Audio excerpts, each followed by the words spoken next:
All good to go? Good morning everybody. Thank you once again for your continuing interest in road safety.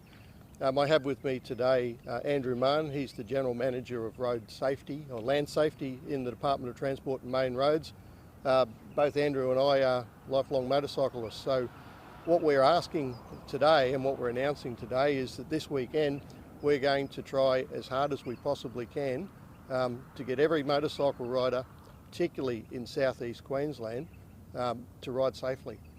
We'll run through some very sobering statistics shortly, but one of the ones that you will hear is that we've lost 41 motorcycle riders so far this year. Now, that's 41 families that have been devastated. That's 41 funerals. That's 41 times when next year, on the anniversary of that crash, that family will have to relive the trauma. What we know out of these crashes, 70% of them, unfortunately, the bike rider is at fault. And when our forensic crash experts pull these apart and have a look, it's often just one single action or one single omission where the rider comes unstuck. The reason we've picked this venue on Mount Cootha is behind us is Brisbane and the Gold Coast, and in front of us is the Sunshine Coast. We have 15 more motorcycle riders killed just in that area alone this year than last year.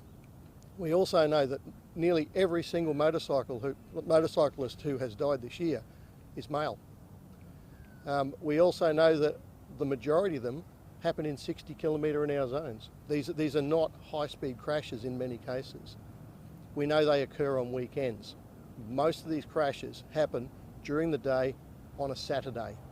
So we're asking that you please take your time, that you don't take risks, that you're careful. If you don't ride a motorbike, keep your eyes open for them and help them out. And if we could please just urge all motorcycle riders in Queensland, understand that at the moment we are the most vulnerable group of road users. Please take more care. Andrew. Thank you, Ben. Andrew Mann, General Manager, Land Transport, Safety and Regulation at the Department of Transport and Main Roads. As Ben stated, both him and I are lifelong motorcycle riders, and we know how enjoyable motorcycle riding can be. It's exhilarating, it's freedom, it's a fantastic experience, especially when you share it with your friends. But what we also know is that often riders ride outside of their capability. They ride outside of their skill set, they ride outside of the conditions, they ride outside of the road rules. And what we're asking riders to do is think about those things, think about how skilled you are, think about riding within your limits. Don't be pressured by your peers to ride faster. Don't be pressured by others to take risks that you don't need to take. Motorcycling can be a wonderful experience without taking risks. It truly is an enjoyable pastime. What we have seen is a number of motorcycle riders killed this year when they're at fault. Over 70% of the accidents, the motorcycle rider is at fault. And there is often a bit of a myth amongst motorcycling groups that cars are at fault, that other drivers are at fault.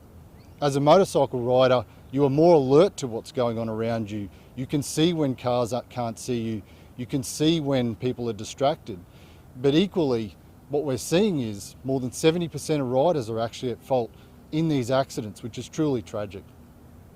As I said, motorcycling is a fantastic pastime.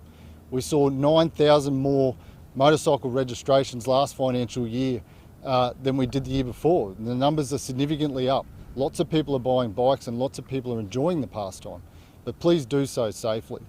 At the moment, we're 11 more motorcycle rider deaths at the same time as last year and 11 more than our 5-year average.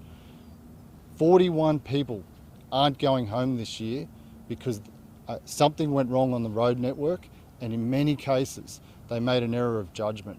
So we're really asking riders to think about their families, think about their friends, ride within your limits, enjoy yourself, yes, but make sure you're doing it within the rules and make sure you're doing it in the safest possible manner because police will be out in force and they're there to make sure you're safe. Thank you. So what we do know, it's one of the weird things about COVID, is that people have disposable income that they used to spend on overseas holidays that they can't spend at the moment. We know they're buying boats, we know they're buying caravans, we know they're buying jet skis, and we know they're buying motorcycles. Unfortunately, across that, it is that last category, the motorcycles, where we're seeing the most issues. The industry experts are telling us that they will have people coming in and they will spend money on that bike they wanted when they were too young to afford it, and they're returning to riding after a 10, 20-year absence. Please, when you do that, factor in two other costs. One is the equipment that you wear. It's pointless having a $30,000 motorbike and a $100 helmet. And also factor in going back and getting some lessons from a registered provider who will show you what has changed about the bikes, what has changed about the roads, and what you're doing wrong on a bike. We do this for our police officers every year. Every year our motorcyclists have to re-qualify. We follow them, we film them, we show them how they set themselves up for corners, how they perceive hazards, what they do. What we do know also from our forensic crash experts, the one consistent factor in motorcycle fatalities is the rider runs out of time. They're going too fast, they don't leave themselves options to get out of harm's way. Are there any questions, please? So you guys plan to crack down over this weekend. What will police be doing out on the road, in South East Queensland to prevent another safety? Yep, so it's not a crackdown as much as a blitz for us. What we will be doing is if you're on a bike and you're doing the wrong thing, we'll certainly be telling you about it. But we're also going to pass the messages on to motorcyclists personally to say this is the sort of people that are coming unstuck. This is why they're coming unstuck. I'm firmly in the middle of the group at the moment that are having fatal traffic crashes. I didn't realise that till I looked at the statistics. I honestly thought it was much younger riders out riding to the edge of their limits. It's not. It's older riders, middle-aged riders, on weekends, recreationally riding. That's where we've got the biggest issues. So what are some of the practicalities of that? How are you going to be visible? How do you communicate? So there'll be two things that motorcyclists will see this weekend. They'll see high visibility police cars and bikes, and they'll see ones that they don't know. So we have a motorcycle fleet of marked up bikes. We also have a fleet of bikes you can't tell that they're a police vehicle until they turn their red and blue lights on. And what you may also find is if you're on Mount Glorious or on Mount Tambourine or any of the major recreational areas, where you pull up, there's probably going to be some police there delivering safety messages to you personally and answering your questions. It's that type of operation that we want to run. The Sunshine Coast area, is that the worst in the southeast of the corner? I'll actually give you the statistics on the three areas where we are seeing the most problems at the moment, as compared with the 5-year average and direct comparison with last year. So in the southeast region, which is Logan and the Gold Coast, we have seen a 250% increase in motorcycle fatalities. In Brisbane, a 100% increase, and on the north coast, the Sunshine Coast, a 71.4% increase. These are massive numbers relative to last year. We believe that a lot of people are getting back onto bikes, going for a ride, making one silly error, leaving themselves no time to recover, and they're coming unstuck. And in these crashes that are happening, are they obviously, like you say, more recreational sort of areas, not kind of just on main roads, or sort of it's a bit of a mix? It is a bit of a mix, but we know that the majority of them are occurring during the day on a Saturday, followed by during the day on a Sunday, but they are occurring in equal volume in 60 km/h zones and 100 km/h zones. I guess with the trend at the moment, I see 11 more than the same time last year. Yep. If this continues, is it fair to say it'll be one of the worst years on record? Yeah. So you're absolutely correct. And the way we track lives lost over time, we can see from the early 1970s right through till today, it is a declining trend. It is still a declining trend with a blip up, and that blip is caused mainly by motorcycles. So there have been 15 more lives lost this year than last year. 11 of the 15 are motorcycles. It's our very obvious problem that we have in the road safety community at the moment. And I guess just from your perspective, you say you're both lifelong motorcyclists. frustrating. You know, I remember the last time we were here and delivered this same message. It obviously hasn't gone through.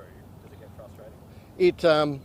Jordan, it actually did get through. We did enjoy a decline in motorcycle fatalities the last time we had a blitz.